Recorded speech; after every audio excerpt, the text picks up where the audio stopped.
It is Easter Monday, and I got a few things to go over. I'm going to talk housing. Some good news out of Windsor. Some bad news out of Rome. People are asking about the price of gasoline, so I'm going to show you that. Obviously, there's more trade war stuff, and the price of gold has gone crazy. Let me start there. The price of gold is now over $3,400 US. It's a 46% year-over-year increase. It's doubling over the last 5 years. And over 1,000% over the last 25 years. Now, here's what I'm concerned about. It's gone parabolic. When it goes parabolic like that, tends to foreshadow some bad things happening. So brace yourself. This is saying bad things are going to happen. And that's going to lead into this. So just hold tight. All right, good news out of Windsor. The Stellantis plant is back to work, at least for the next 2 weeks. This may seem obvious, but I'm going to say it anyway. Businesses cannot run this way. You cannot run business of this scale on a day-to-day, week-to-week, month-to-month basis. This type of disruption is going to cause problems. I'm not the only one who thinks that. All right, bad news out of Rome. Pope Francis has passed away. It's not unexpected. He hasn't been doing well. Now, please hold off on your commentary. If you say something derogatory about this, I'm going to delete your comment anyway, so just don't even post it. Why? Because Pope Francis is one of the most progressive popes. And hopefully, whoever replaces him is equally as progressive. There are a lot of Catholics out there. Almost 1.4 billion of them. Of us. I'm a bad Catholic. I'm a really bad example. My point being, whoever is selected as Pope next, that will have an effect on the world.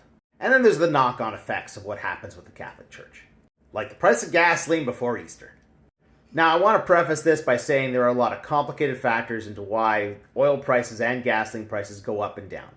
And this is a futures market, so if people thought the gasoline prices were going to go up at this weekend, they should have bought the contracts weeks ago. But not everyone thinks that way, and it's kind of a self-fulfilling prophecy that people bought in, just before Good Friday, driving the price up, and then, we're at Easter Monday, and Easter's over, and the price is coming back down. I'm not going to say it's completely about Easter, but circumstantially, it looks like it's about Easter. Now, yes, I do know Easter's not a Catholic holiday. It was a holiday stolen from the people before the Catholics. I know. You'd be surprised if they teach the Catholics. Like we know about Christmas, too. All right, more trade war news. China warns countries against striking deals with the U.S. at its expense. Essentially, China's going to be vindictive. If you choose sides, it'll be bad for you. And here's the thing, aside from the vindictiveness of China, it can be very beneficial for countries to choose China. U.S. beef off the menu as trade war hits Beijing's American-style restaurants. China is going to buy Australian beef. We're going to see this again and again and again, not just China, from countries all over the world. They will find a way to circumvent the United States. I'm telling you, it's gonna happen. It'll be to the detriment of the U.S. and the benefit of all the countries that avoid the U.S. Not to mention this. And remember, China is the larger trading partner for the vast majority of countries on the planet. If you're gonna pick sides, you need to pick China's side. All right, housing. I get these off the Voronoi app. So if you're looking for these type of infographics, that's the app to go to. Housing in Canada, and the stats are provided by Stats Canada and the Canadian Real Estate Association. There's the creator right there. Why am I showing you this? Okay, so these bars here are the types of housing that have been constructed over the last 20 years. The dark blue is single-family homes. This greenish thing here, that's apartments. Condo apartments. I've said it many times, the biggest problem we have in Canada is that our most affordable housing has been handed over to the small investor.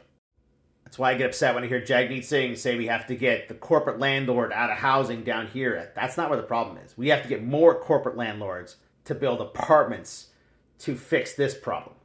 I know people want to tell you that home prices are only going up in Canada, but they're going up everywhere. But let me just show you something. It doesn't take a math wizard to figure this one out. $247,000 20 years ago, $718,000 now. That's more than double. It's almost triple. We think $60,000 is a decent income now, but that was $40,000 20 years ago. That's only a 50% difference. See the problem? And hard asset prices are going to go up. So if we want to stabilize this, We have to focus on this end of the market, the more affordable end of the market. We have to build more affordable housing. Not more housing in general, specifically that. Yeah, of course, if we can get this stuff to be more affordable too, that'd be fantastic. And wages have to go up.